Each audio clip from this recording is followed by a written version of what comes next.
Meus queridos e minhas queridas, no primeiro momento da aula, então a nossa discussão foi de analisar alguns princípios, né? Como que nós encaramos o direito de família atualmente.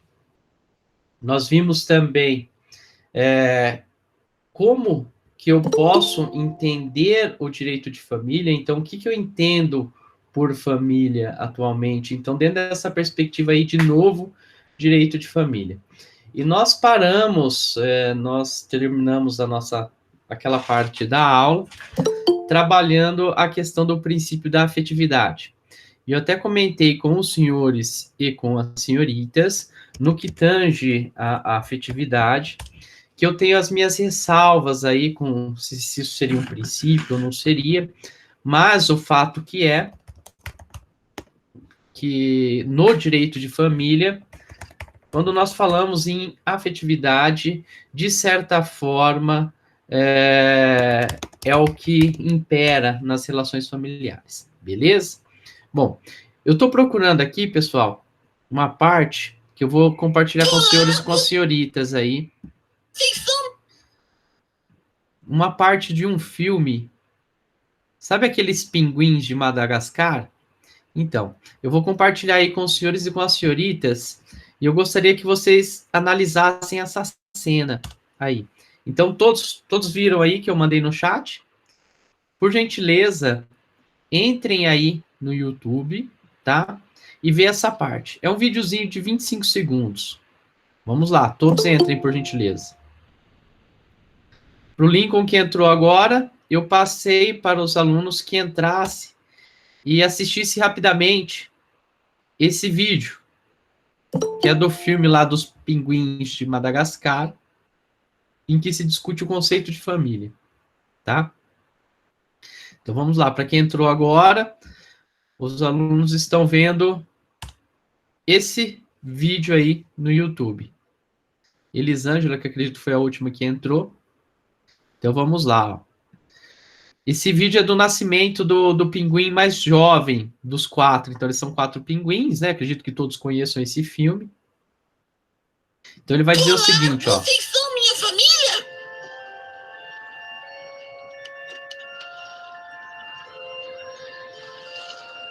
Você não tem família e nós vamos morrer. O quê? Que foi? Não era por isso que a gente concordou com a cabeça? Ninguém vai morrer. E sabe por quê, filho? Você tem a nós. Temos uns aos outros.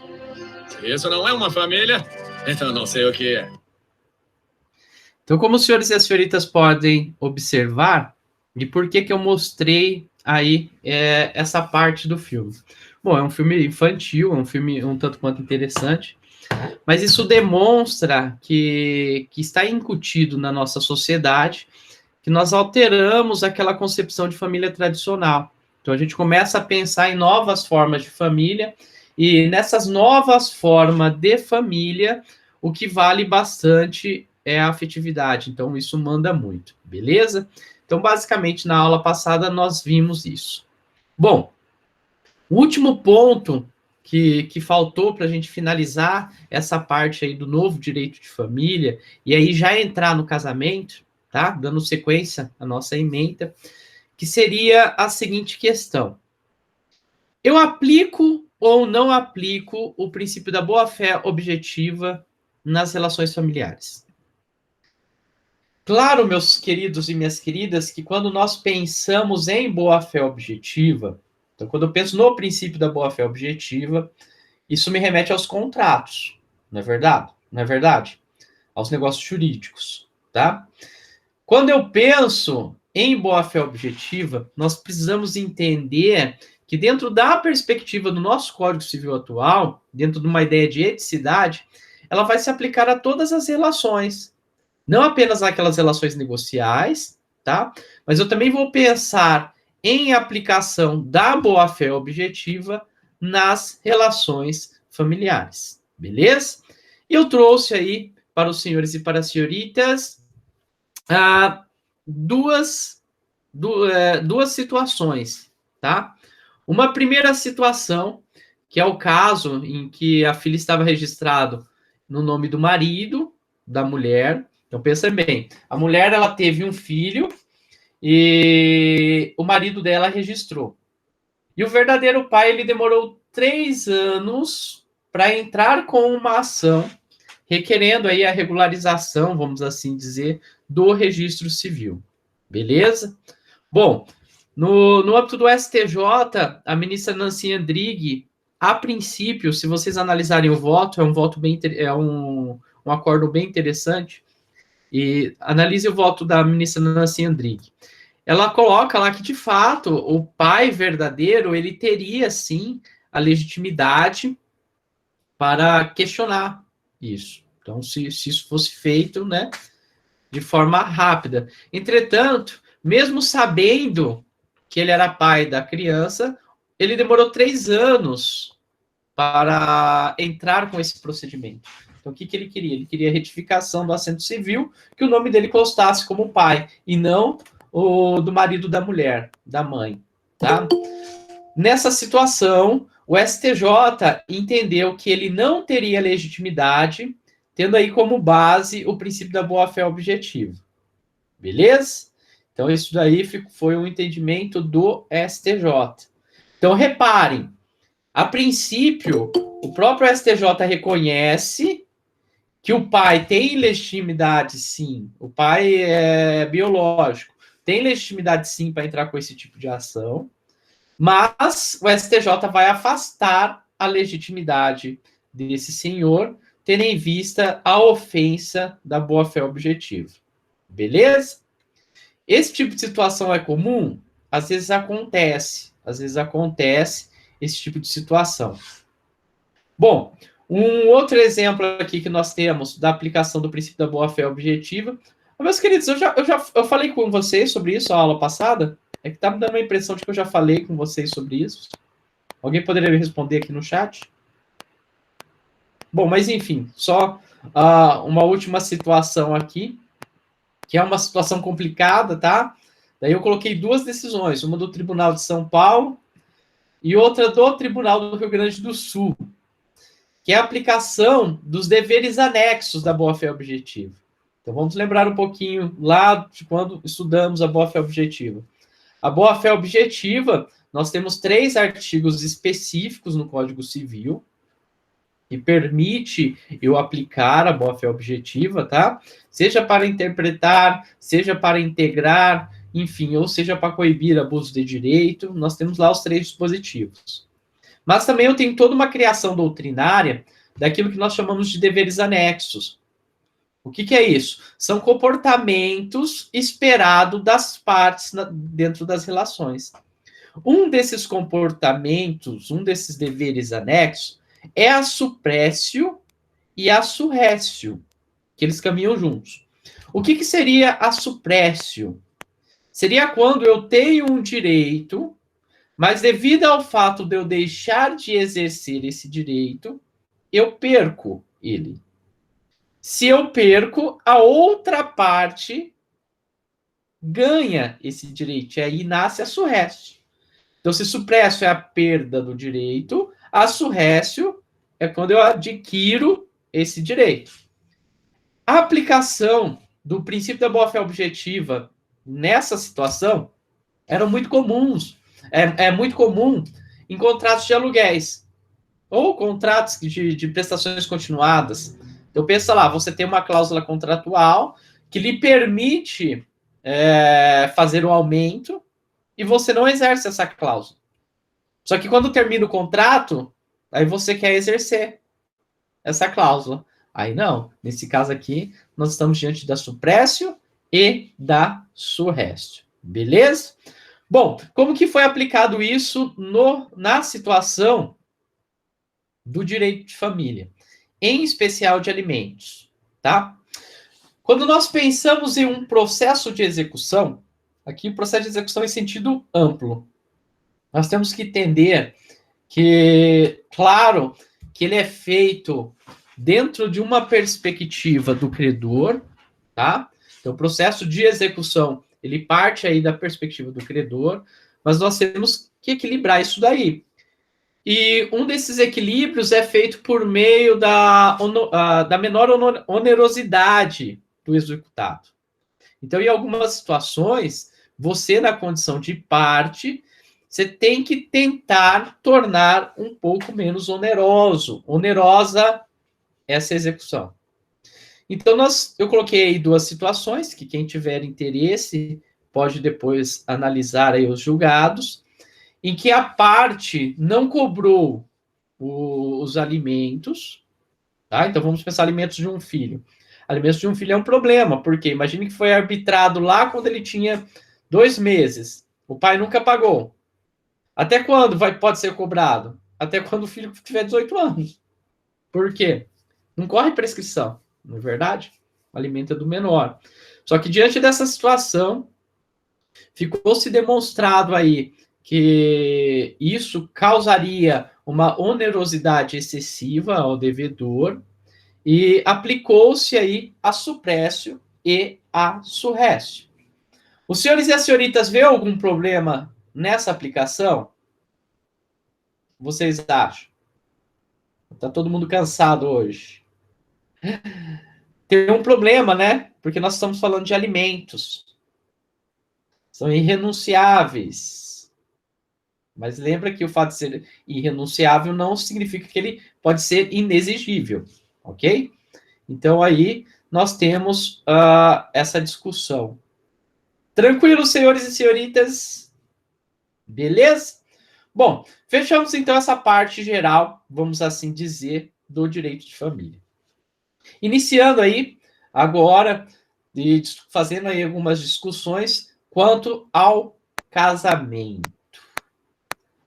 Aí que vem um problema. O que é o casamento? O que eu considero como casamento? O que é, Gevanildo? Estou louco para escutar a sua resposta. Para escutar não, mas para ler a sua resposta, né? O Gevanildo, que é cheio das pérolas. O que é o casamento para você, meu caro? O que eu considero casamento? Claro, alguns vão ter uma ideia mais romantizada do casamento e outros vão ter uma ideia mais racionalizada, vamos assim dizer, do casamento.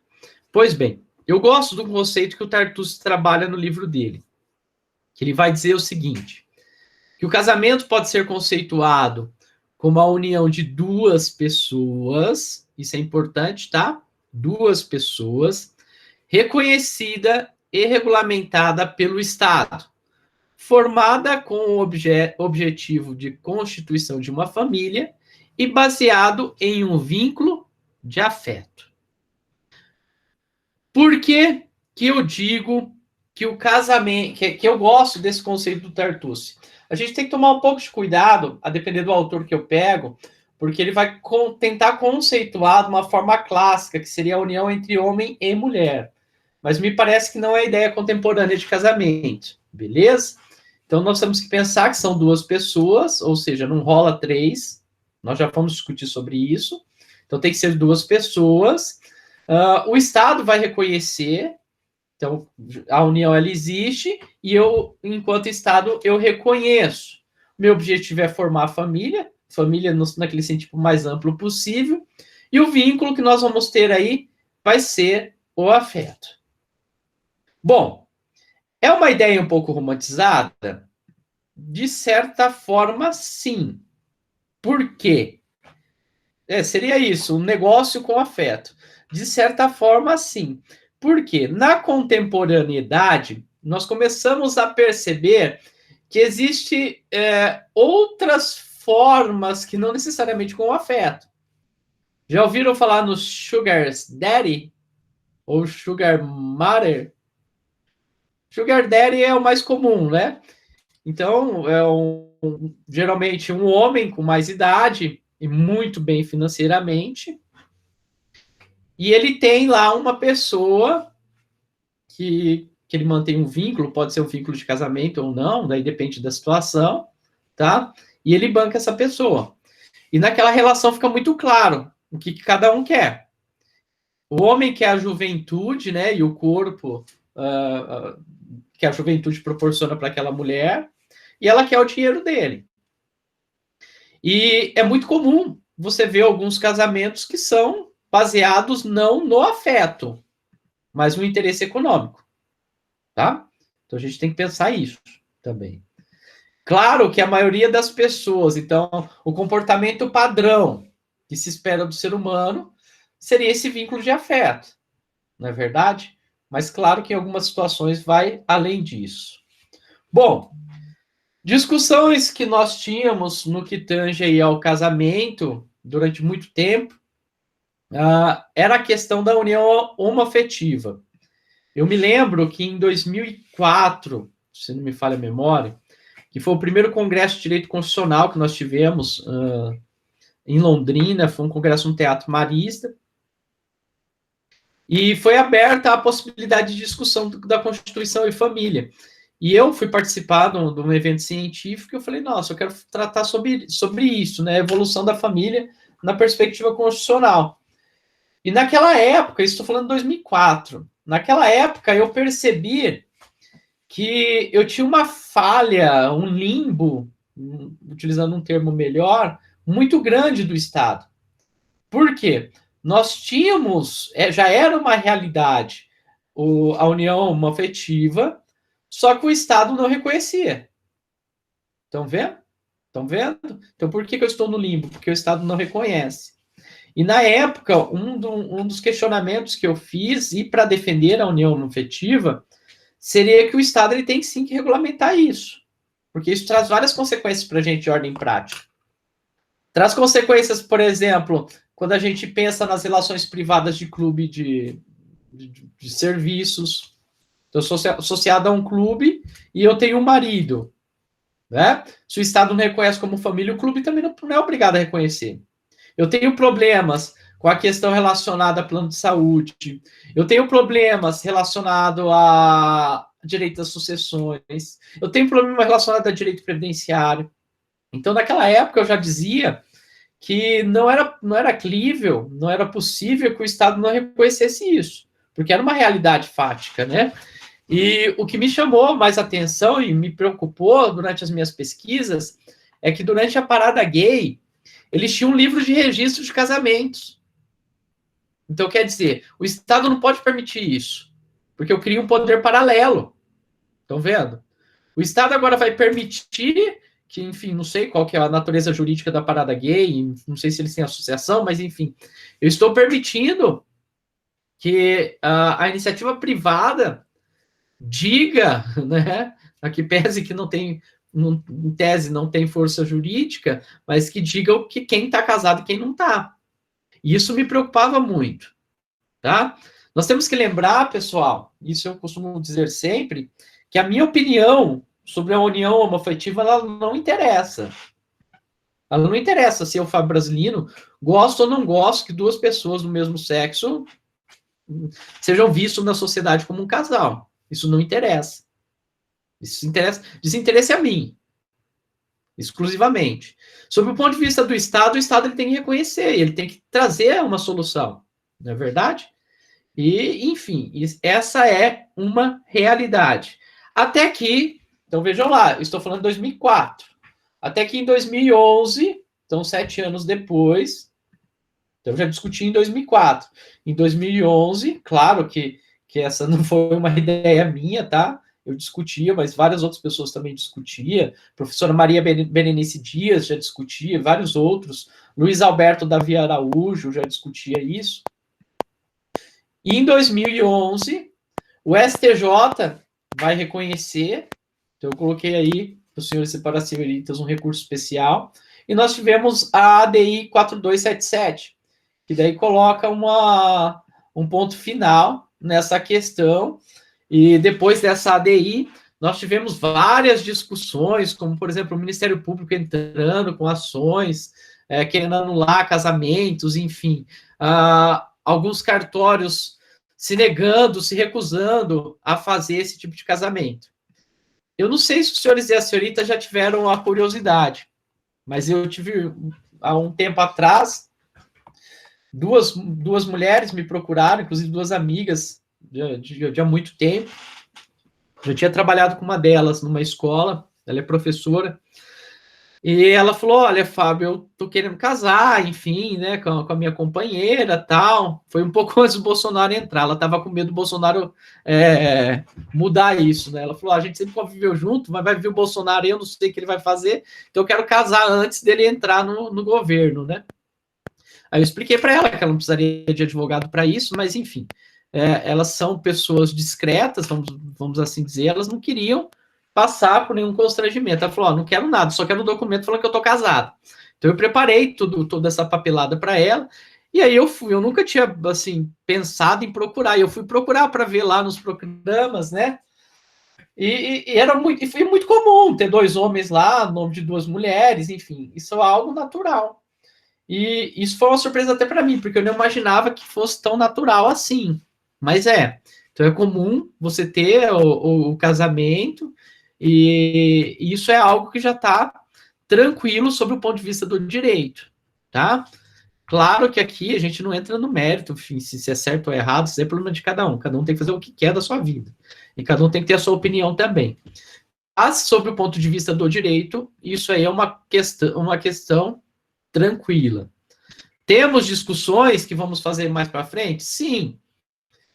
Algumas discussões que dá quando a gente fala, por exemplo, na questão da adoção. Então, ainda eu tenho, de certa forma, um problema. Aqui parece que não deveria ser, mas eu tenho ainda essa problemática. Mas, enfim. Então, nós temos que pensar que o casamento hoje, ele pode ser feito aí por 2 pessoas, independente se é homem com homem, mulher com mulher, ou homem e mulher, que é a família tradicional, tá? Muitos autores vão dizer, inclusive para justificar o porquê da decisão do STF, é que a Constituição ela traz um rol exemplificativo de família e não taxativo. E me parece que isso tem que ser visto dessa forma, tá? Porque se a gente entender o casamento ou a família apenas entre homem e mulher, eu estou tirando uma gama de outras possibilidades, na verdade, como, por exemplo, o viúvo já não seria mais família. Então, mesmo dentro de uma perspectiva tradicional, em que é casamento entre o homem e a mulher, então, se algum deles morreu, se não é mais família entre homem e mulher, então, a partir do momento que algum morreu, também não seria família.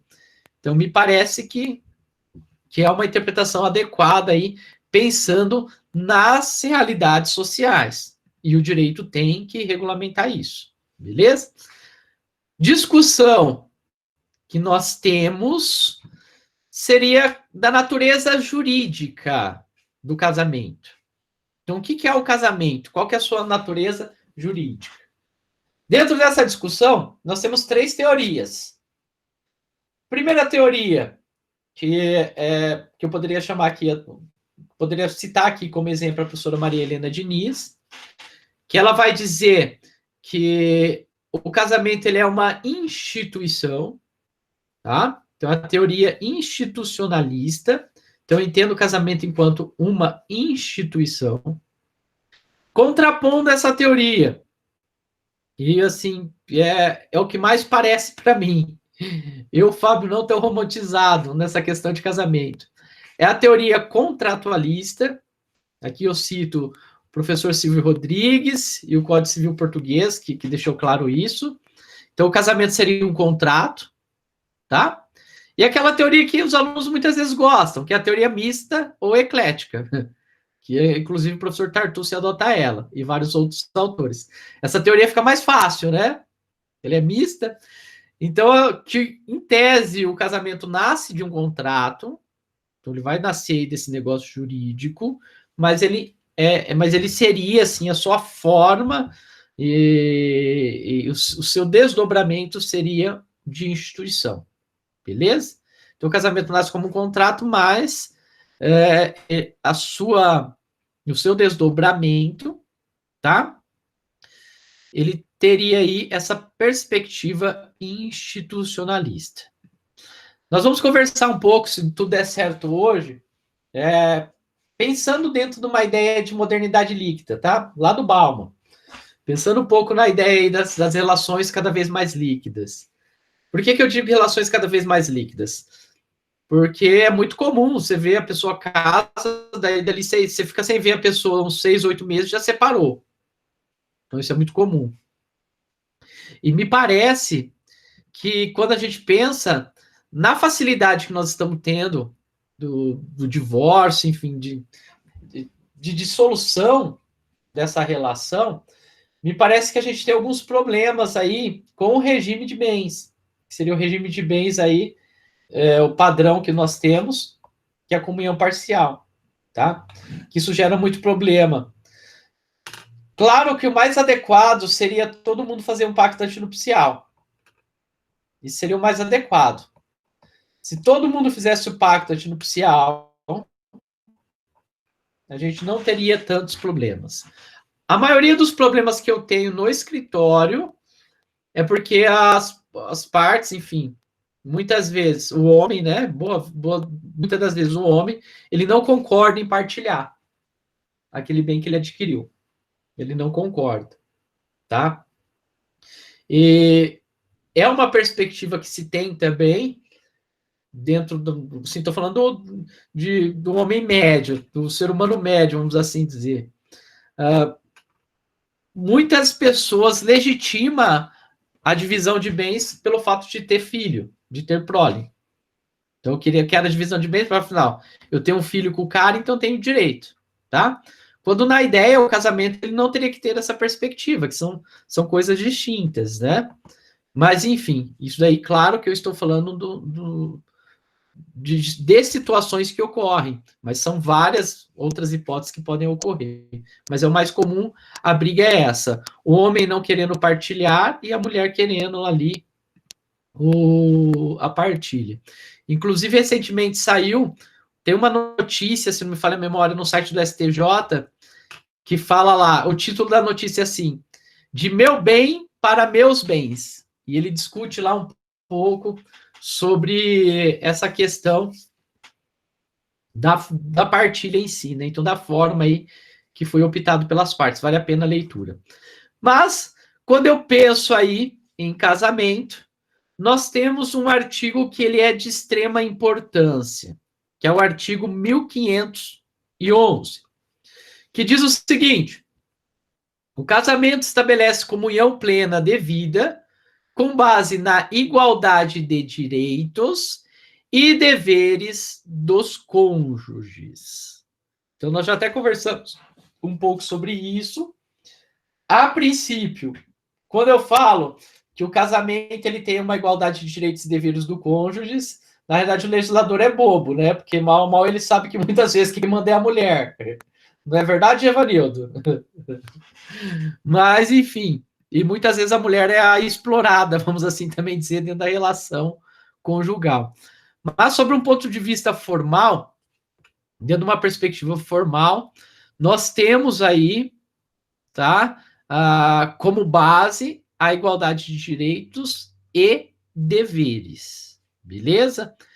Claro que, diante disso, dá para a gente fazer várias discussões práticas. Mas vamos ver aqui e aí a gente começa a entrar em alguns problemas, Quais são os princípios do casamento? Então, quando eu penso em casamento, nós temos 3 princípios. O primeiro princípio aqui, que eu já tenho uma discussão, que nós vamos fazer daqui a pouco, é a monogamia.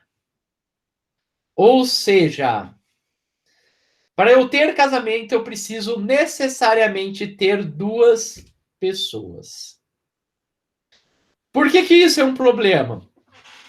Isso é um problema porque existem algumas pesquisas, tá? Existem algumas pesquisas que vão dizer que o ser humano ele não tem tanto essa característica monogâmica, vamos assim dizer. Não é verdade? E se de repente as partes estiverem afim e quiserem, por que não pode ter um casamento entre 3 pessoas? Claro que o modelo padrão, né, que é mais fácil, até mesmo dentro de uma sociedade machista, seria um homem e 2 mulheres. Não é verdade? Dificilmente vocês vão ver discussão, por exemplo, de poliamor, uma mulher com 2 homens. Em algumas novelas, filmes, a gente até vê, né? Mas geralmente é o inverso. Geralmente é o inverso. Mas se as partes querem, qual que é o problema? Estão vendo? Então, isso daqui nós já temos aí uma discussão, porque muitas vezes há o consenso entre as partes, enfim, as partes compactuam com essa situação, mas o nosso ordenamento não permite. Por quê? Se não for monogamia, nos termos do 1521, inciso 6º, isso pode gerar uma nulidade no casamento. Então, não dá para ter um casamento entre 3 pessoas. Por que eu falo que... Deixa eu ver aqui se eu coloquei essa decisão. Eu acho que eu não coloquei. Não coloquei essa decisão para os senhores e para as senhoritas. Mas tem uma decisão judicial que ela é muito engraçada. Por quê? Havia o casamento, tá? Entre um homem e uma mulher, e uma outra mulher também dentro da casa. Aí essa outra mulher, ela entrou com uma ação, e a princípio, ela falou que ela também era casada com o cara. Claro que nós sabemos que o termo correto seria convivente em união estável. E daí podemos fazer toda a discussão se há possibilidade disso ou não. Depois ela viu que isso não colou, aí ela falou que na realidade ela tinha uma união estável com a mulher. Claro que nessa situação, nesse caso aí, ficou clara a má-fé dela e ela foi condenada à litigância de má-fé, tendo em vista isso. Mas, meus queridos, é comum, eu já tive caso no escritório, um caso muito engraçado, por sinal, assim, né? Vamos assim dizer. Mas eu tive um caso que havia um homem e 2 mulheres. Uma mulher que ele era casado e ele teve um filho. Só que ele começou a viver com outra mulher. Só que na mesma casa. E ele começou assim, a ter filhos com ambas as mulheres. Então ele tem filhos de idade muito próxima com ambas as mulheres. A mulher, enfim, que era casada, colocava várias culpas falando da outra, né? A mulher que convivia com ele aí, que não era casada com ele, dizia que a casada só estava morando ali porque ela estava doente. Mas o fato é que ele convivia com essas 2 mulheres. E toda a prole ali, um monte de filho. Aí ele, né, como pai master, e cada mulher com seus filhos. A mulher original, vamos assim colocar, né, a primeira mulher, ela faleceu. E até aí tranquilo. Depois ele faleceu. Quando ele veio a falecer, aí os filhos da relação original começaram a questionar alguns patrimônios que tinham sido comprados em nome da mulher que não era original, vamos assim dizer, né? Então, daí imagina os senhores e as senhoritas, o rolo do inventário disso, tá? Eu tenho inventário de 2 pessoas, então 2 autores de herança, com filho para todo lado, né, para todos os gostos, e ainda discussões de nulidade de bens, né? Foi assim, aquela loucura. Eu me lembro que no dia da audiência estávamos assim 11 pessoas dentro da sala de audiência, e a juíza entrou, eu pedi licença para a juíza. Eu falei, doutora, a senhora me permite? Eu posso tentar um acordo aqui entre eles? Ela olhou assim para mim, mas por que, doutor? Eu falei, doutora, a senhora analisou todos os processos que tem? Eu acho que a gente não vai conseguir terminar esses processos. É muito difícil. Porque o inventário enrolado ele já é complexo, né? Imagina o inventário com todos esses desdobramentos. Enfim, ali na hora, para tentar resolver o problema, e meus clientes tinham autorizados, obviamente, e a advogada da outra parte não falou nada, já fui propondo, eu sei que eu consegui chegar num acordo com todos os filhos. Então, todos os filhos ali saíram felizes, né? E a gente conseguiu, mediante um acordo. Mas, enfim, eu estou querendo dizer que é uma realidade. E por que eu tenho toda essa problemática? Eu tenho toda essa problemática porque o Estado não aceita isso. O Estado não aceita isso. Como o Estado não aceita isso, eu tinha patrimônio que estava no nome exclusivo da mulher que não era casada com ele, mas era apenas a convivente, que não ia partilhar com os filhos. Estão vendo? Sendo que era um patrimônio também do pai. Aliás, o pai que pagou, né? Porque ambas mulheres não trabalhavam. Então a gente deixa aí, de certa forma, um limbo e uma problemática patrimonial, porque, enfim, porque de repente nós temos um Estado que não aceita isso daí. Claro que é muito comum a nossa origem católica, né? Ou, enfim, a nossa formação religiosa, ela tem essa perspectiva. Quando eu falo nossa formação religiosa, eu estou querendo dizer enquanto país, tá? A gente tem essa perspectiva, mas é algo que pode ser começado a discutir. Segundo princípio do casamento, liberdade de união. Então, o segundo princípio que nós temos é dentro da perspectiva de liberdade de união. Aí, olha que interessante, eu tenho liberdade de união, mas eu tenho monogamia. É uma liberdade limitada, né? Mas a liberdade de união aqui, meus queridos, está querendo dizer que eu não posso ser obrigado a casar. Então, sabe aquela coisa de festa junina? Aquela questão de festa junina não vale. Ela não pode, né? Bom, e o terceiro princípio seria da comunhão de vida ou comunhão indivisa. O que isso quer dizer? A gente começa a perceber que a partir do momento que eu tenho o casamento, eu vou ter duas pessoas, mas que vai ter uma vida em comum, vai ter uma comunhão.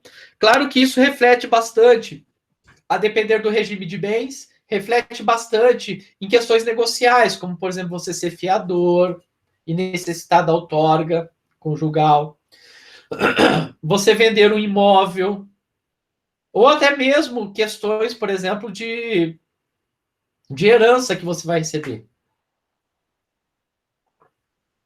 Então, imagina os senhores e as senhoritas, desculpem, que você tem um imóvel, que ele vai vir para você por herança, tá? E muitas vezes você precisa do documento, ou pelo menos da anuência aí do seu marido, da sua mulher, enfim. Então, a gente tem essa perspectiva. Agora, vamos entrar numa questão polêmica, que discute-se bastante no direito de família. Agora está um pouco parada essa discussão, já vou dizer o porquê, mas é o poliamor. Já ouviram falar no poliamor? Em 2010, mais ou menos, em 2010, ou até um pouco antes, mas começou-se várias discussões e eu me lembro que, assim, quando a gente pensa na academia, pessoal, tem alguns temas que são meio que da moda, vamos assim dizer. Mas várias pessoas começaram a falar sobre poliamor. Começaram a escrever teses, dissertações, artigos, enfim. Começaram a fazer essas discussões, tá? O que é o poliamor?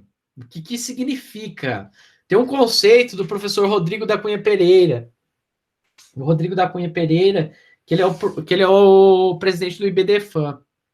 E ele vai dizer que é o seguinte, que é a união conjugal formada por mais de duas pessoas, convivendo em interação e reciprocidade afetiva entre si, também chamada de família poliamorosa. É uma relação amorosa simultânea, consensual, receptícia e igualitária, e que não tem a monogamia como princípio e necessidade, estabelecendo seu código particular de lealdade e respeito, com filhos ou não, constituindo uma família conjugal em que 3 ou mais pessoas compartilham entre si uma relação amorosa em casas separadas ou sob o mesmo teto. Tá? Então, nós começamos a ter essa situação. Bom, 2 cartórios começou-se a discutir, né, já que a gente não pode ter o casamento por uma proibição legal, obviamente, mas se poderia ser feito escrituras reconhecendo essa sociedade. Claro que se discutia se essa escritura tinha uma característica de uma sociedade de fato, como fosse uma sociedade entre amigos. Então, eu estou resolvendo questões pontuais patrimoniais. Ou se seria uma espécie de união estável poliafetiva. Mas alguns trios, ou enfim, algumas famílias nessa situação começaram a querer escriturar isso. Porque assim, pessoal, muitas vezes quem está no limbo, eles têm essa preocupação. E aí, como que fica a questão da previdência? E aí, se a gente tiver filho, como que fica a questão da convivência? E muitas vezes essas pessoas não querem deixar ao arbítrio do Poder Judiciário. E nem depender, muitas vezes, da ideia, enfim, ou da bênção de eventuais sucessores. Não é verdade? Vê o problema que nós tivemos lá no passado com a Cássia Eller. Que ela convivia com uma mulher, o filho tinha toda essa questão, mas os avós quiseram ficar com o filho. Claro que ali a gente tinha 2 pontos, né? Primeiro que eu não posso tirar da questão da afetividade dos avós, mas também tinha o patrimônio da Cássia Eller. Estão vendo? Então, geralmente, quem quer resolver esse problema é que no pano de fundo nós temos uma discussão patrimonial. Quando não tem discussão patrimonial, que se dane, mora o 6.3 lá, enfim, dá nada. Mas o problema é quando eu tenho patrimônio. Esse é o problema.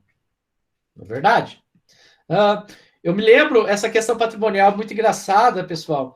Eu acho que foi no programa da Eliana, enfim, eu estava num domingão, falei, sabe, não vou assistir nada, vou assistir o programa da Eliana.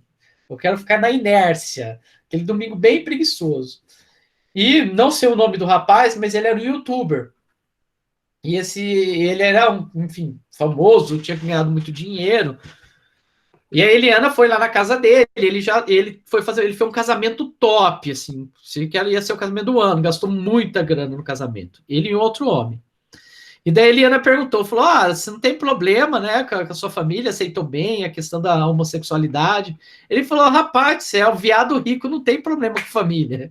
Quem tem problema é o viado pobre. Esse tem, mas eu sou rico, minha família toda me ama. Porque pela história dele, ele veio de uma família pobre, tá? Então, assim, quando a gente coloca essa questão do patrimônio, então vamos imaginar que ele não pudesse casar com o companheiro dele. A hora que ele morrer, meu filho, já era, você esquece, ninguém mais da família lembra. Sai daqui. Você é o viado pobre, utilizando a expressão dele. Tá? Então você sai para lá que o patrimônio aqui é nosso, nós somos os sucessores. Então a gente tem esse problema. E quando a gente pensa aí no poliamor, começou-se a fazer essas escrituras. Então um foi o cartório de Tupã. Eu não tenho certeza, mas está com uma cara de uma amiga minha, uma grande amiga minha, que ela era procuradora de justiça do TJ do Rio de Janeiro, e depois ela virou cartorária. Mas é a cara dela de ter feito isso. Mas eu não sei, eu acredito que não. Mas ela tem um cartório também no estado de São Paulo. Mas primeiro foi no cartório em Tupã e o outro, se não me engano, no Rio de Janeiro. Então eles fizeram uma escritura reconhecendo ali aquela família poliamorosa. Bom, o fato que em 2018 houve um pedido de providência junto ao CNJ, tá? E o CNJ proibiu que fosse lavrada essas escrituras. Então, desde 2018, na realidade, assim, eu não vejo mais discussões referentes ao poliamor. Então, deixamos aí no limbo também. Daqui eu volto a reafirmar o perigo de deixar no limbo. Eu deixo a pessoa sem solução jurídica. Deixo que cada juiz decida da forma que ele achar conveniente, né? E para quê? As pessoas se planejar. Para que fazer um planejamento patrimonial? Serve para nada mesmo, né? Deixa lá. Mas o fato é que, desde 2018, nós não temos mais essas questões. Claro que competiria as pessoas aí, na medida do possível, principalmente uma questão patrimonial, já ir tentando resolver essas questões pontualmente, né? Colocando o patrimônio no nome de todo mundo, enfim. Ou montando uma pessoa jurídica, né? Para resolver esse problema patrimonial. Beleza? Bom, seguindo em frente. Aqui também vamos fazer uma outra discussão prática tamanha. E fazer aí, já que os senhores e as senhoritas são traidores, gostam mais do direito penal, brincadeira, meus queridos. Mas nós vamos fazer aqui um link com o direito penal, tá? Para que agora teve gente que até fez assim, opa, tava chata essa aula, agora vai ficar legal, aí falar direito penal. Mas é relacionado à capacidade para o casamento. Então, detalhe, pessoal. A capacidade civil é uma coisa, a capacidade para casamento é outra, tá? O nosso Código Civil, a partir da Lei 13.811 de 2019, estabelece como idade núbio 16 anos. O que isso quer dizer? Só pode casar quem tiver 16 anos ou mais. Vocês veem como um problema isso? É um problema prático danado. É comum pessoas com menos de 16 anos que já convivem maritalmente, tá? É comum, assim, meninas de 12 ou 11 anos já conviver maritalmente. Isso é uma realidade. O fato da legislação colocar que só pode casar a partir dos 16 não vai mudar uma realidade, tá? Então, o que nós tínhamos antes? Bom,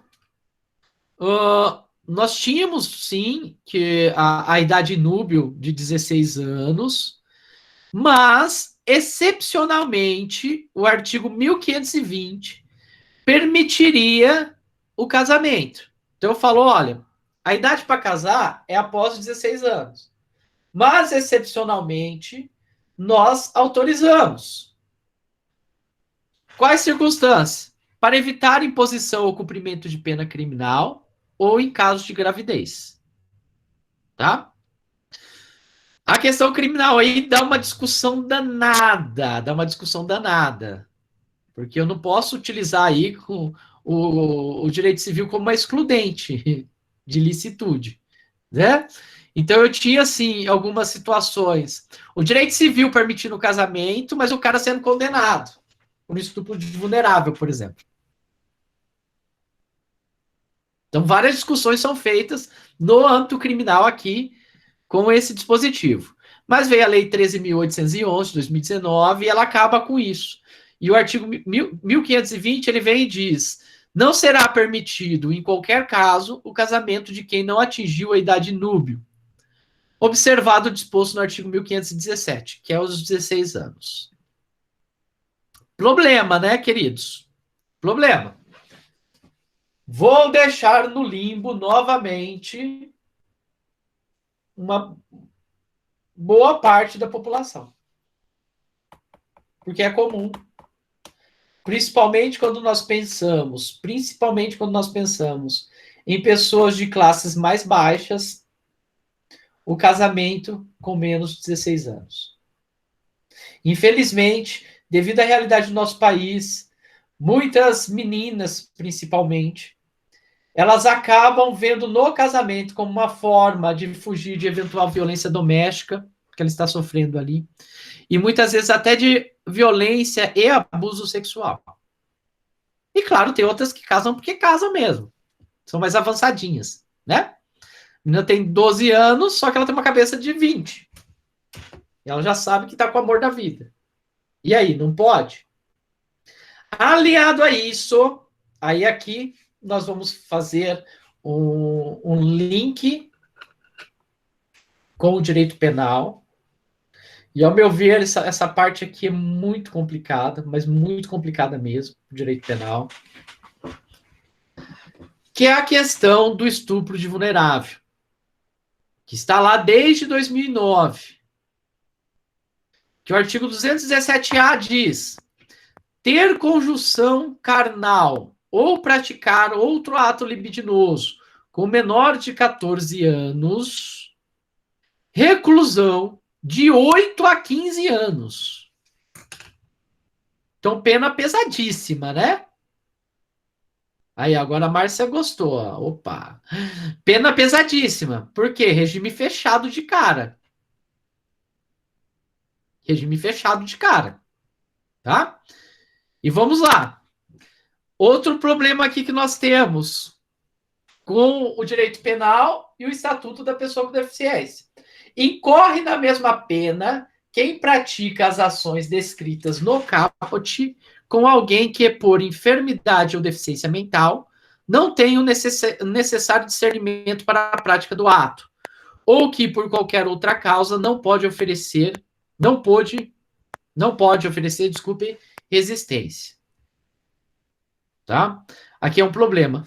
Tem um caso do meu sócio que se discute um estupro de vulnerável. Inclusive, o cliente dele foi condenado. Eu queria muito fazer a sustentação oral no tribunal. Porque ele foi condenado ali, não porque o menino, né, que é meio... que tem um pouco de problema, vamos assim dizer, não porque ele não tinha o discernimento, mas porque era uma relação homoafetiva. Então, um cara foi pego numa determinada localidade fazendo sexo oral nesse jovem.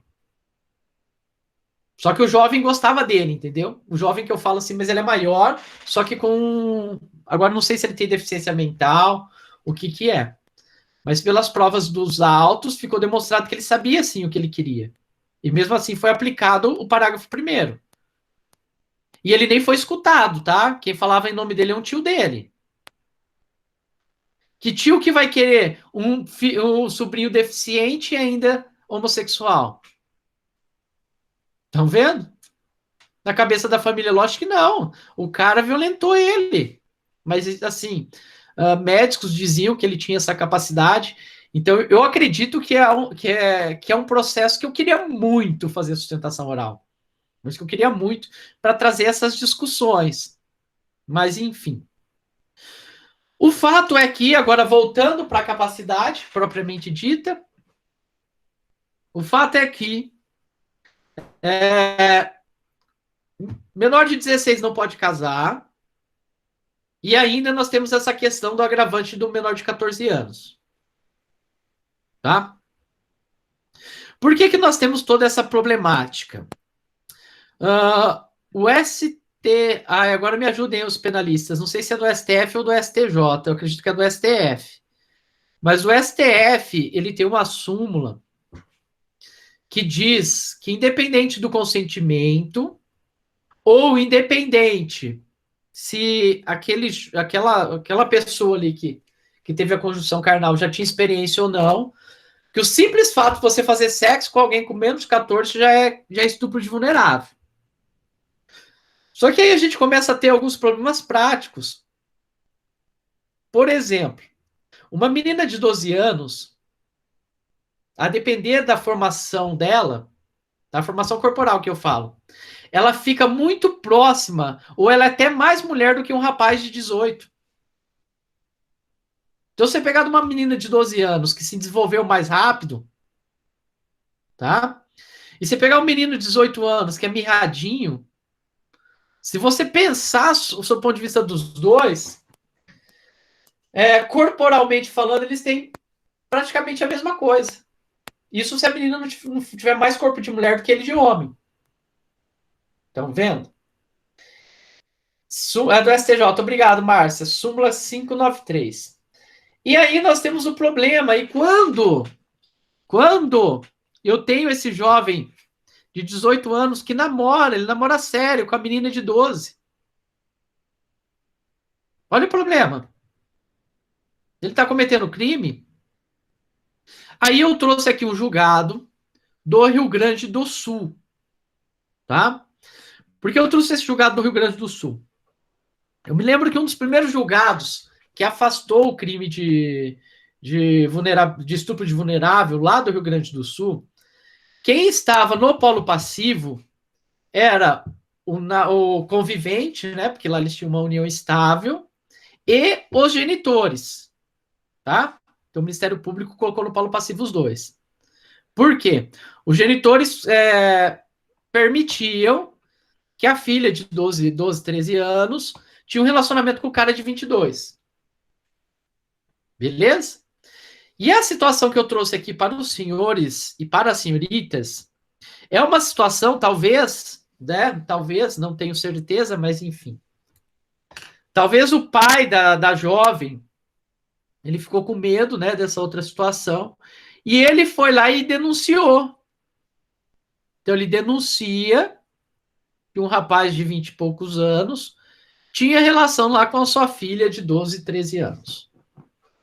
Tá? 12, 13 anos. Só que após ele denunciar,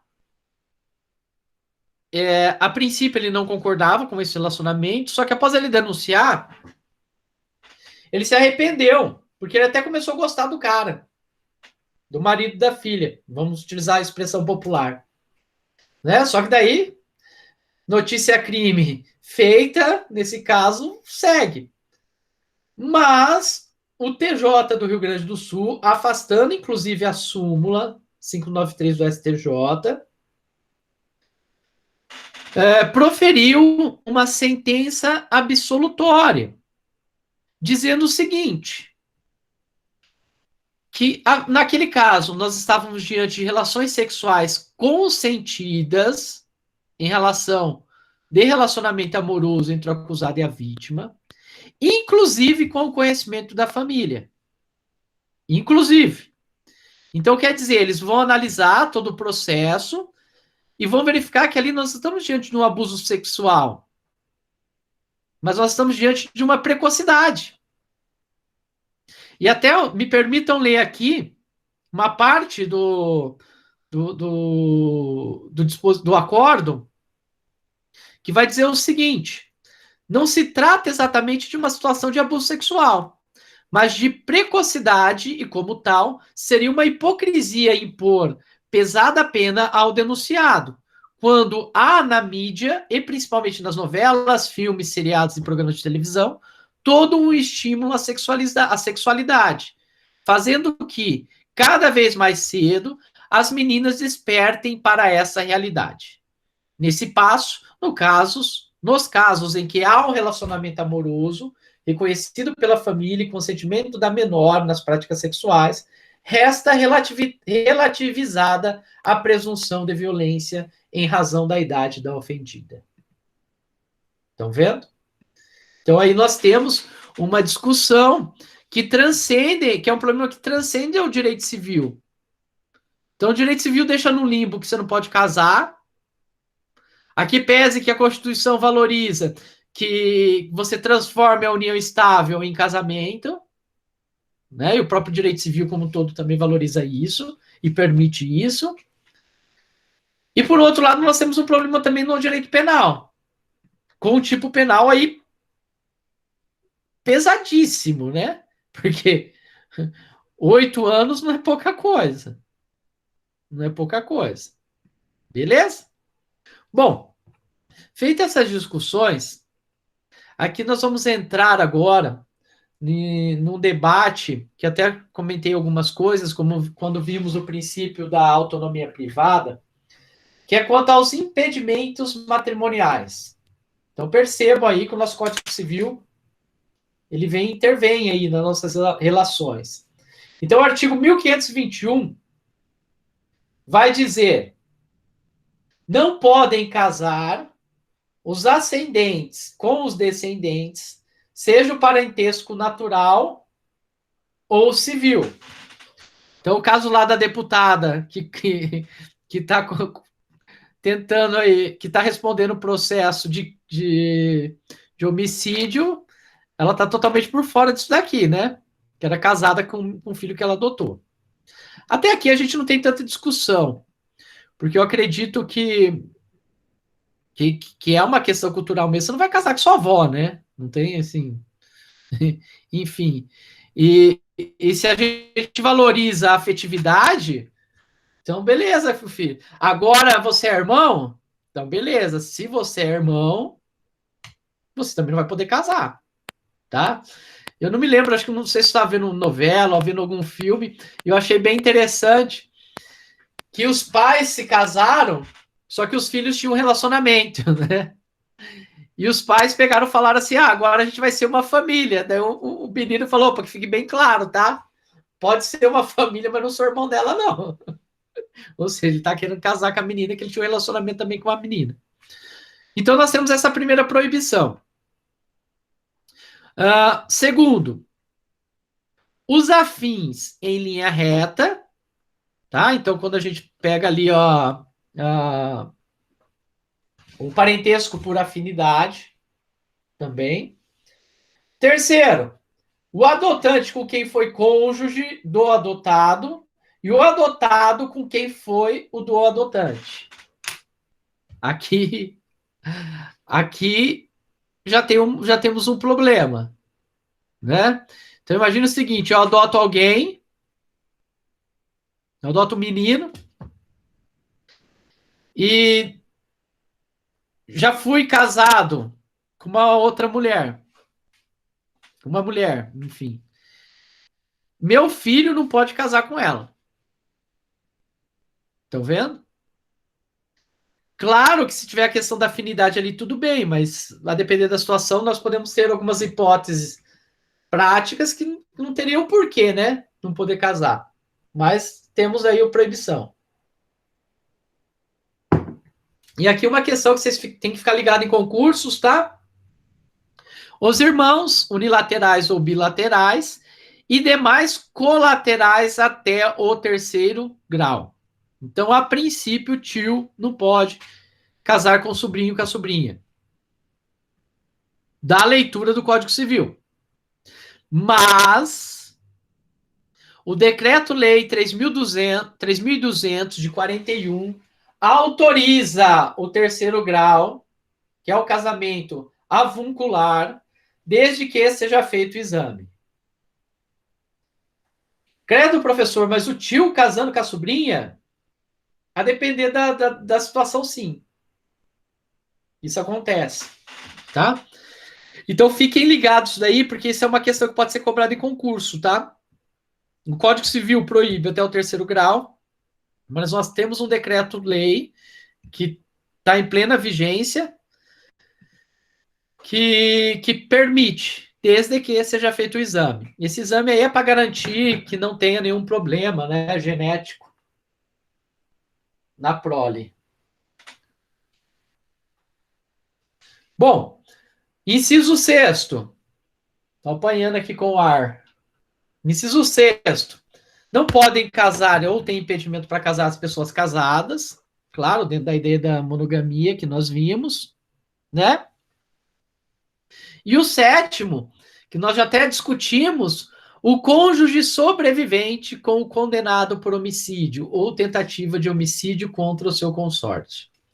Então, se essas pessoas que tiverem impedimento, se eventualmente casarem, nós estamos diante de uma nulidade absoluta. Ok? Claro que quando eu penso em impedimento, eles podem ser opostos até o momento da celebração do casamento, por qualquer pessoa capaz, inclusive o juiz, o oficial de registro, enfim. Quem tiver, dessas pessoas, né, que vão realizar o casamento, que tiver o conhecimento, é obrigado a declará-lo. Após isso, mediante ação judicial, ok? Só que além dos impedimentos que nós temos nos casamentos, nós temos algumas causas suspensivas. Então, vejam bem, não é impedimento, mas é uma causa suspensivas, que geralmente está ligada a resguardar alguns direitos, tá? Então, vamos ver aqui. Artigo 1523. Não devem casar. Inciso 1º. O viúvo ou a viúva que tiver filho do cônjuge falecido, enquanto não fizer inventários dos bens do casal e der partilha aos herdeiros. Aí é uma questão claramente patrimonial de resguardar aí o filho do cônjuge do falecido. Beleza? Se eventualmente ocorrer esse casamento, ou se a parte quiser fazer esse casamento, porque ali fala não devem. Olha o verbo. Nós temos algumas sanções. Você não deve casar, mas você quer casar? Logo há uma imposição do regime de separação legal de bens. Que nós vamos ver, quando falarmos do regime de bens, que eu tenho que tomar cuidado, que a separação de bens, ela se divide em separação legal e separação consensual. São hipóteses distintas que geram consequências distintas sob o ponto de vista patrimonial, tá? E além disso, há uma imposição de uma hipoteca legal a favor dos filhos sobre os bens imóveis dos pais. Então, beleza. Você está diante dessa situação, você quer casar? Regime de separação legal de bens. E segundo, uma imposição legal. Beleza? Uma observação aí. Se o filho for apenas do falecido, nós não estamos diante dessa hipótese legal, tá? Então, o filho tem que ser necessariamente da viúva ou do viúvo. Segunda questão. Voltando aqui, pessoal. Claro que aqui a ideia é uma proteção patrimonial. Se eu provar que não há nenhum prejuízo, por exemplo, que não tem patrimônio, essa causa aqui, ela some, ela desaparece, não é verdade? Porque também não teria lógica. Vamos continuar aí. Inciso segundo. A viúva ou a mulher cujo casamento se desfez por ser nulo ou ter sido anulado, até 10 meses depois do começo da viuvez ou da dissolução da sociedade conjugal. Claro, pessoal, que aqui tem que ser mulher, né? Porque a preocupação do legislador está relacionada à gravidez. Está relacionada à gravidez. Por quê? A gravidez, ela pressupõe que é do casamento. Então, eu tenho uma presunção legal. Nesse caso aqui também, se eu provar que não tem gravidez, eu posso afastar essa causa suspensiva. E tem alguns autores que a meu ver, correto, se eu provar também a gravidez, eu também posso afastar. Aqui peço também que essa discussão aqui, ela nem é tão importante, porque hoje nós temos o DNA e é super tranquilo de fazer, né?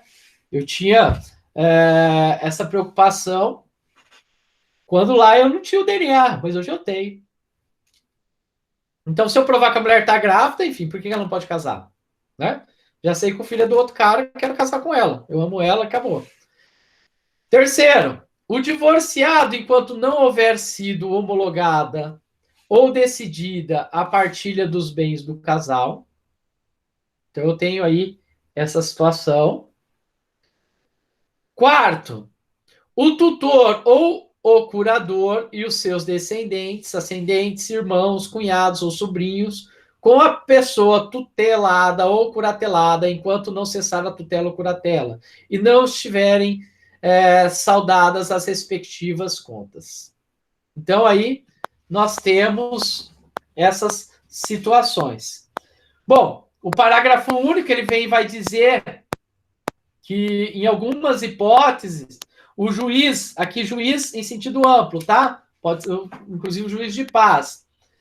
Se ficar provada a inexistência de prejuízo, que pode ser afastado, tá? E aqui, meus queridos, vamos ver, e eu vou apresentar aos senhores e às senhoritas aí agora, vamos ver como que se dá a oposição. O que é a oposição? Nós temos que pensar que o casamento ele é algo solene. Então, eu tenho todo um procedimento para fazer. E, dentre esses procedimentos, eu posso fazer a oposição. Então, me opor àquele casamento. Sabe aquela coisa, como se fosse aquela coisa de novela? Se alguém tem algo a dizer, que fale agora ou cale-se para sempre, né? E a novela sempre aparece alguém. Então seria mais ou menos isso. Só que no caso aqui, por ser algo solene, essa oposição ela tem que ser feita mediante uma declaração escrita e assinada, e também, obviamente, com provas. No caso de impedimentos, momento da oposição, no processo de habilitação e até o momento da celebração. Quem é legitimado? Juiz e oficial do registro, de ofício, Ministério Público e qualquer interessado. Após isso, o casamento ocorreu, daí claro que eu preciso de uma ação judicial. Nas causas suspensivas, quando que eu posso fazer? Só no processo de habilitação, até 15 dias após o proclamas. Beleza? Quem pode fazer? Quem tem legitimidade? Quem são os legitimados? Parentes em linha reta e colateral até o segundo grau. Consanguíneos ou afins. Beleza? Então, vamos lá. Bom, então nós já vimos aí a questão do casamento, né? Vimos impedimentos e causas suspensivas do casamento. Agora aqui nós podemos fazer algumas discussões. Primeira discussão aqui. O artigo 1566, ele vem e estabelece alguns deveres dos cônjuges. Beleza? Dentre esses deveres dos cônjuges, fidelidade recíproca. Segundo dever, vida em comum no domicílio conjugal. Terceiro dever, mútua assistência. Quarto, sustento, guarda e educação dos filhos. E quinto, respeito e considerações mútuos. Bom, quando nós falamos desses deveres aqui, meus queridos, esse artigo era muito utilizado quando a gente precisava discutir culpa, né? Porque a gente vai ver que hoje culpa não se discute tanto. Nós temos uma discussão limitadíssima de culpa. Tanto que numa petição de divórcio você fala, olha, fulano foi casado com ciclano e ele não quer mais. Né? É um direito potestativo dele de falar que não quer. E aqui a gente já tem alguns problemas que, sob o ponto de vista social, que de certa forma não é bem assim. Questão da fidelidade. Questão da fidelidade é algo aí que muitos casais aceitam a infidelidade. Que é muito comum. Ok? Outra questão que também nós temos alguns problemas. Vida em comum no domicílio conjugal. Vem crescendo algumas situações em que o marido tem uma casa e a mulher tem a dela. E aí, eu não estou cumprindo meus deveres? Estão vendo?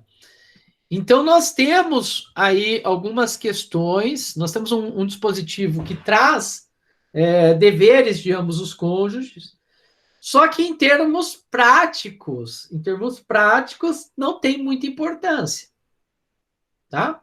Não tem muita importância, beleza? Então, por exemplo, hoje a gente não fala mais que eu não quero mais o casamento porque fulano não cumpriu o dever. Claro que vamos poder ter algumas discussões, isso quanto a alimentos, enfim. Ah, minha mulher é infiel e eu não vou pagar a pensão para ela, ou ela não vai mais utilizar meu nome. Isso pode ocorrer, pode ter essa discussão. Mas, em regra, eu não discuto mais essas questões. Bom, vamos ver aqui, quando eu penso dentro da perspectiva da invalidade do casamento. Então, o estatuto jurídico. Vamos pensar agora em invalidades e casamento, tá? A doutrina costuma dizer que eu posso ter casamento inexistente, casamento nulo e casamento anulável. Tá? Bom, o casamento inexistente, ele é uma criação doutrinária e, ao que me parece, ele tem pouca aplicação prática. Pouca aplicação prática. Então, pensa lá na escada pontiana. O casamento não existe.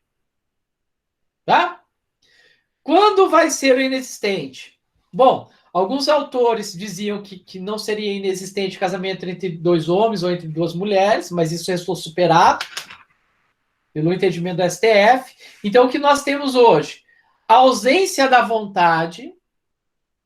Então, uma situação em que a parte não que teve vontade zero, que nem diz o professor Simão da USP, é um pouco difícil, né? É um pouco difícil. É uma coisa meio de filme, assim, se beber, não case. Mas como nós temos no Brasil um casamento que é muito solene, então hoje eu não consigo chegar lá, vou encher a cara à noite, eu posso até pedir em casamento. Isso às vezes é muito comum, né? Termina no final da noite com pedido de casamento. Isso pode ocorrer. Mas o casamento em si, a gente não tem essa opção no Brasil. Porque nós estamos diante de algo que é muito solene. Beleza? Bom, eu coloquei para os senhores uma situação em que o nubente estava debilitado emocionalmente. Foi uma situação de 96. Mas é difícil isso, né? Em termos práticos. E até mesmo com o divórcio, já divorcia de uma vez que é mais fácil. Ou também o casamento, então uma outra hipótese em que a doutrina vai considerar como casamento inexistente, seria o casamento celebrado por autoridade totalmente incompetente. Isso aqui também parece de novela, né? Os caras querem fazer alguma trama, dele coloca alguém lá, inventa alguém, um padre falso para fazer o casamento. Mas lembrando que aqui também nós temos a questão da boa-fé, né?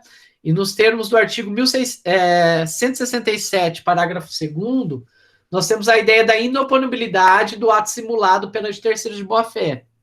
Então vamos pensar naquela questão de novela, da dramaturgia, em que eu forjei aquele casamento porque eu não queria, não dá para os terceiros de boa-fé. Beleza? Bom, vamos ver as hipóteses de casamento ser considerado nulo. Então, eu considero o casamento nulo, havendo infringência a impedimento matrimonial, né, que nós já vimos, e também aqui nós temos a questão de quem não completou a idade mínima para casar. Então, ali, o menor de 16, se ele casasse, nós estaríamos diante de um casamento anulável. Agora, nós estamos diante de um casamento nulo. Ok? Claro que nós vamos fazer vamos discutir um pouco isso ainda lá na união estável. Então, quer dizer, se eu tenho um casamento nulo, pode ou não pode ter união estável? E aí, como que fica essa questão? Beleza? Então, a gente pode ter esse tipo de discussão. Deixa eu só tentar arrumar o ar-condicionado aqui, pessoal, que ele tá gelando pra caramba e o controle resolveu parar de funcionar. Vamos analisar agora as hipóteses de casamento anulável. Então, assim como negócio jurídico, a gente vai pensar o casamento também como um negócio jurídico. Do menor de idade núbil, não havendo autorização, pode ser convalidado isso daí, mas seria o caso de anulável. Coação. Então, a questão de coação aqui é aquelas... seriam aquelas coações relacionadas ao casamento. Então, olha, você casa comigo, senão acontece tal coisa. Aqui eu sempre lembro de filme, de novela também, né? Que o cara é apaixonado, o cara é do mal... Ele é apaixonado pela mocinha do filme ou da novela. E ele fala, olha, ou você casa comigo ou tem uma prova aqui que o seu pai vai para cadeia. Sabe aquelas coisas mirabolantes? né? Então seria uma hipótese aí de anulabilidade. Erro essencial. Erro essencial, pessoal. Nós temos algumas discussões contemporâneas, como, por exemplo, pensa um transexual, né? Dependendo da situação, eu consigo ter o transexual aí com os órgãos genitais do sexo que ele adotou ali e também com documentos, tá? Claro que isso daí é uma problemática danada, né? Aqui eu conto uma história. Eu tinha uma amiga, psicóloga, e ela atendia uma moça. E essa moça disse que era linda. Sabe aquela loirona mesmo que para o trânsito? E essa minha amiga, ela disse que o primeiro dia do atendimento dela enquanto psicóloga, ela até passou vergonha. Né? Claro, não falando... Essa história eu sei assim só de forma geral, não sabendo a identidade das partes, tá? Assim como eu conto todas as histórias aqui. Sem, a gente conta, né? Mas não conta o santo. Senão seria uma infração ética. Mas ela disse que estava no consultório dela, né? De repente ela viu lá, Jorge. Chegou lá, falou, Jorge. E o Jorge não aparece. Voltou. Dali a pouco, Jorge, e o Jorge não aparece. Na terceira vez, chegou uma assim, ela disse que era linda a moça. Linda. E falou assim, viu, Jorge, sou eu. Na hora até ela ficou meio assim, falou, caramba, ela que é o Jorge? E essa moça, nas sessões, ela falou que era comum, enfim, ela ir pra balada, né? Ela vai pra balada, ela não vai sair falando pros outros, ó, eu era homem, agora eu sou mulher. É verdade. Isso não é comum. E os caras chegavam matando, porque ela era muito bonita. E muito bonita mesmo. Tá? Claro que em algumas situações, quando chegava lá no finalmente, chegava no motel, alguns caras falaram, opa, tô fora, né? Vazei. Mas tinha muitos caras que não ligavam. Só que isso eu estou falando de uma relação que teve ali na noite. Só que isso é diferente, por exemplo, de um casamento. Não é verdade? Então, se eu penso num casamento, vamos supor que essa moça aí, é que no caso ela tinha um órgão masculino ainda. Mas vamos pensar que hoje é comum também você alterar seu nome mesmo tendo um órgão masculino. Tá? Você não precisa tirar.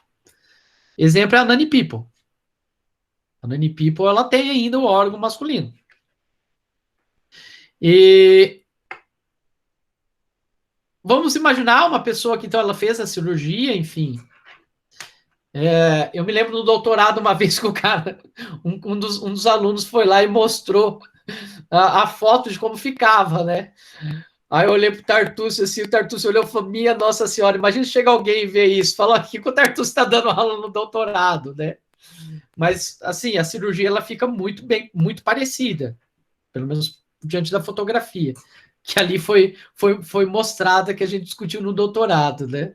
E não era pornografia, viu, Gevanildo? Era para fins científicos e didáticos.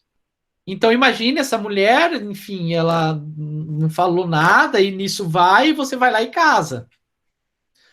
Só que daí um dia você precisa pegar um documento, porque a princípio, no documento, quando você há alteração, no documento em si não fica nada exposto. Mas lá nas anotações tem que ficar, não é verdade? E de repente você descobre que a mulher da sua vida era ele, né? Nós estamos diante de uma situação de um casamento anulável. Por quê? Pode ser que eu aceite, só que pode ser que não. Não é verdade? Aí vai de cada um. Então nós estaríamos diante de um erro essencial. Claro que esse daqui seria um exemplo assim bem clássico, vamos assim dizer, da contemporaneidade, mas eu poderia trabalhar vários outros. Então, sempre quando eu tenho um erro essencial, eu posso anular o casamento. Bom, próxima questão. Incapaz de consentir e de manifestar de forma inequívoca a sua vontade. Então, também lá, na mesma perspectiva dos negócios jurídicos. Casamento por procuração. Caso tenha sido revogado o mandato. Então, eu firmei procuração para que seja feito casamento, só que eu acabei revogando o mandato. E mesmo assim ele foi celebrado. Ou casamento celebrado por autoridade relativamente incompetente. Então, essas aí seriam as situações em que eu estou diante da anulabilidade. Beleza? Bom, uma questão que eu gosto de trabalhar bastante, quando eu falo em matéria de casamento, que pode dar algumas discussões práticas, que seria a responsabilidade pré-negocial. Tá? Então, a boa-fé objetiva, de acordo com o Código Civil, ela tem que ser respeitada na fase contratual, então durante a vigência do contrato, e pós-contratual. Que o contrato finalizou, foi adimplido, e aí entra a fase pós-contratual. Só que, claro, vem a jurisprudência e diz que na fase pré-contratual, eu também tenho que seguir a boa-fé objetiva. Alguns exemplos que nós temos dentro lá da matéria de contratos. O caso dos tomates, do Rio Grande do Sul. Então, o caso do tomate é o seguinte. A SICA, todo ano, ela dava mudas para os agricultores da região plantar tomate. Quando ela dá essa muda, ela está falando que ela vai fechar o contrato? Não. Não é verdade? Então não tem o contrato. Só que todo ano ela fechava e comprava aqueles tomates. Um belo ano,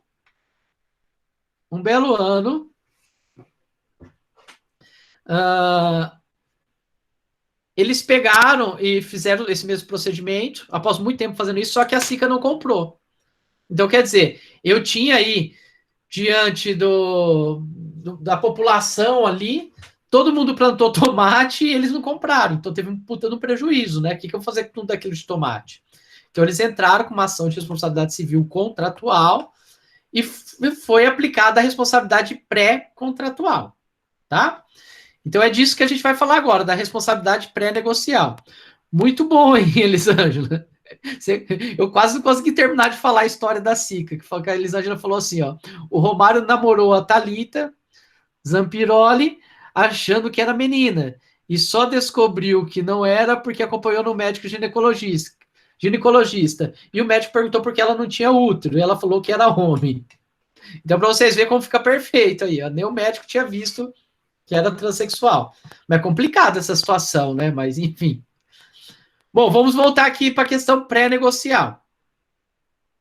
Então, quando a gente fala em contrato, ou fala em negócio jurídico, nós temos que respeitar a boa-fé objetiva na fase pré-negocial. E aí eu começo a discutir todas essas questões. Uma pergunta. A quebra da promessa de casamento gera direito à indenização? Olha aí um problema.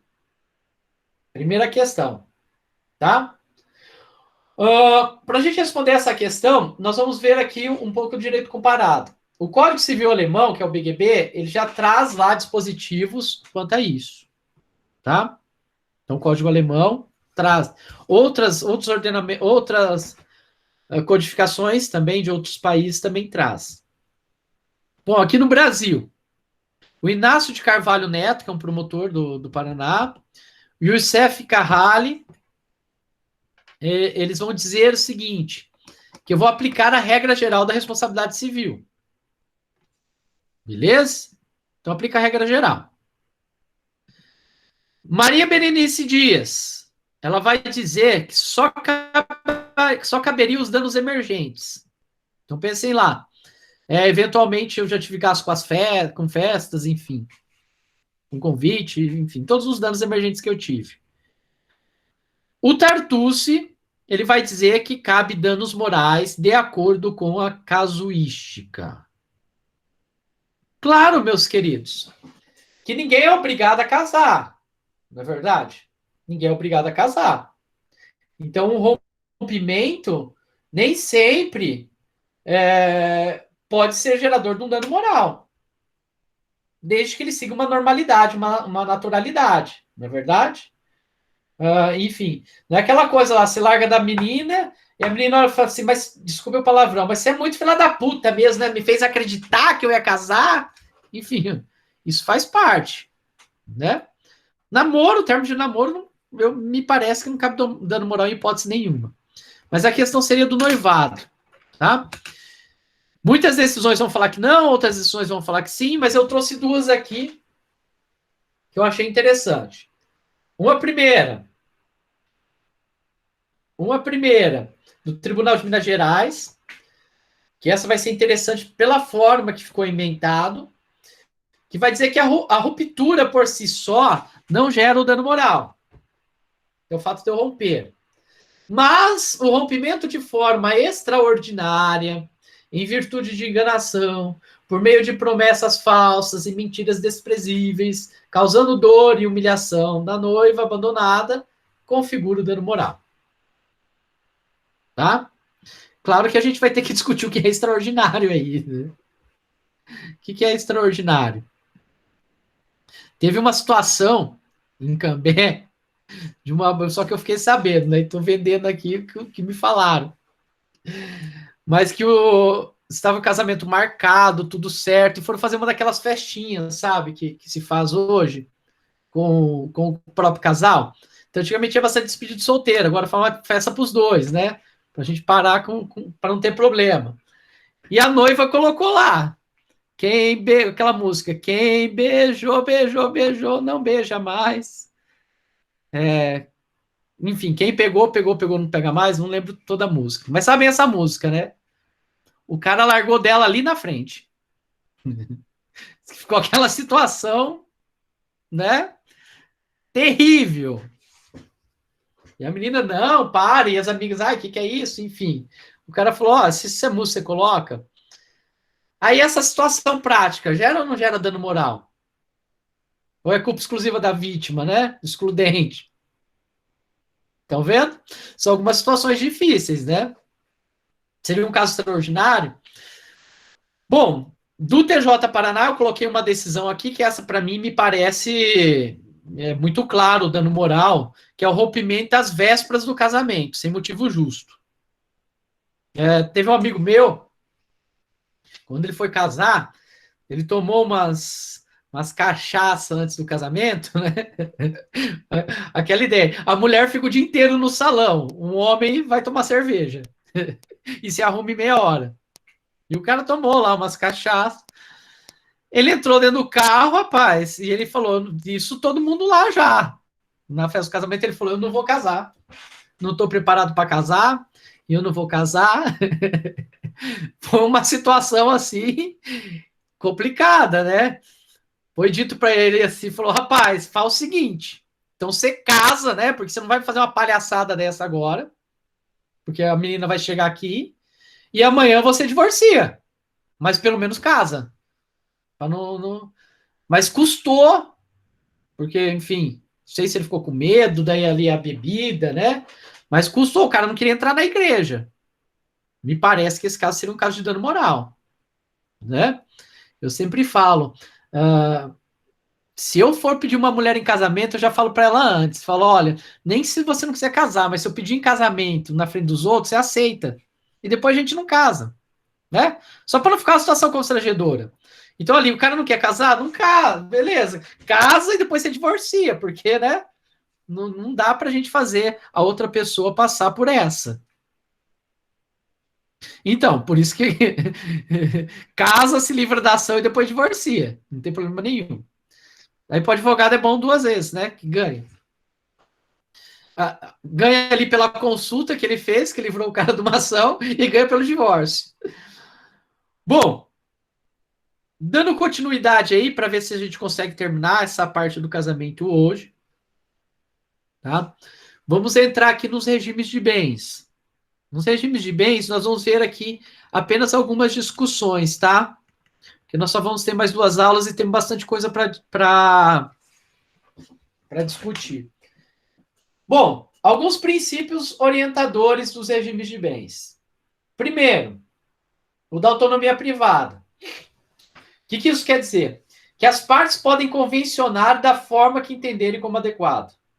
Então, eu posso pegar e falar, olha, questões de bens imóveis,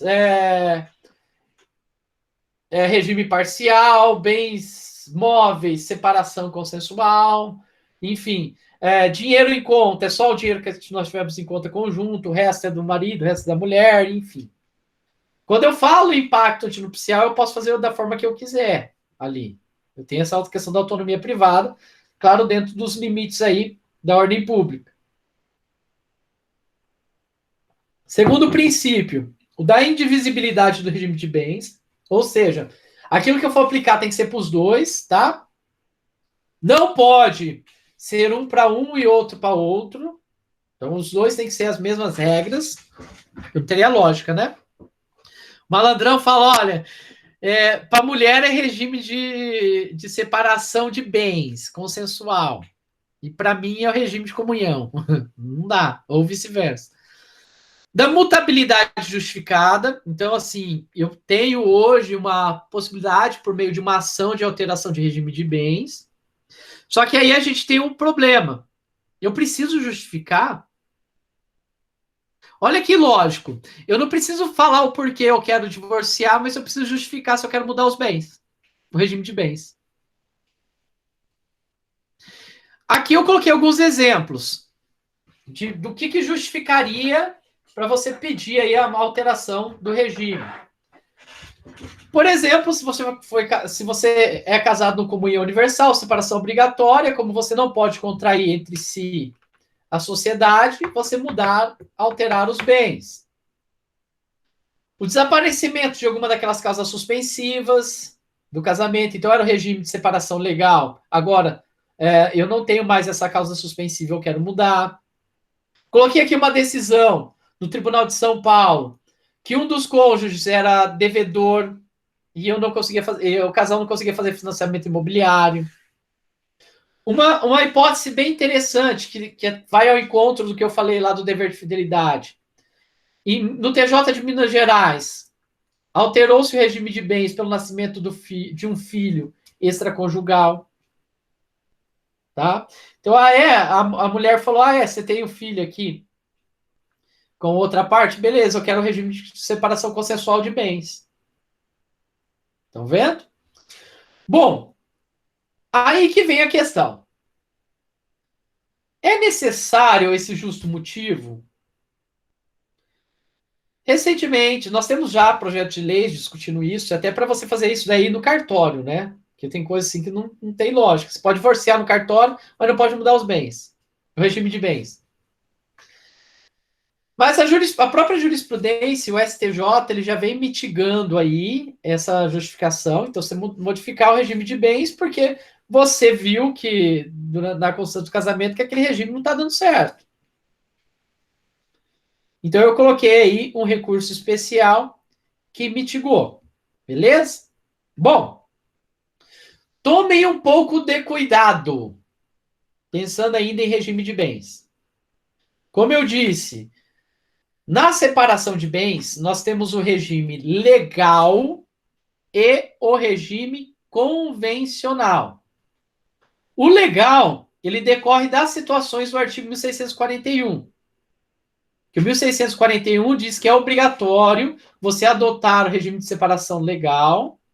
Aliás, é obrigatório o regime de separação de bens. Primeiro, das pessoas que contraírem com observância das causas suspensivas da celebração de contrato. Segundo, da pessoa maior de 70 anos, era 60, foi mudado para 70. E terceiro, de todos que dependerem para casar de suprimento judicial. Tá? Isso daqui é uma separação legal. Então, você está dentro dessa hipótese, logo você precisa casar em separação de bens. Só que nós temos a separação convencional, que é compacto antinupcial, tá? Que é quando as partes optam. Então, eu não tenho nenhuma situação, uma hipótese legal, e eu opto por consensualmente separar os bens. Beleza? Por que isso tem que tomar cuidado? Eu já tive muitos problemas práticos de briga entre o casal, porque a mulher era casada no regime de separação consensual, da mulher vai no advogado, o advogado falou, olha, não, mas o regime de separação, ele é mitigado pelo STJ, e o STJ diz que é como se fosse o regime de comunhão parcial. Inclusive tem a súmula 377 do STF. E aí, a hora que vai ver, na realidade, essa súmula 377 do STF, ela se aplica ao regime de separação de bens obrigatório ou legal, e não a separação convencional. Separação convencional fica o que as partes pactuaram, tá? Então, vamos falar aí sobre essa súmula 377. A súmula 377, ela diz o seguinte: no regime de separação legal de bens, comunicam-se os adquiridos na constância do casamento. Então, de certa forma, eu tenho aí um regime híbrido, né?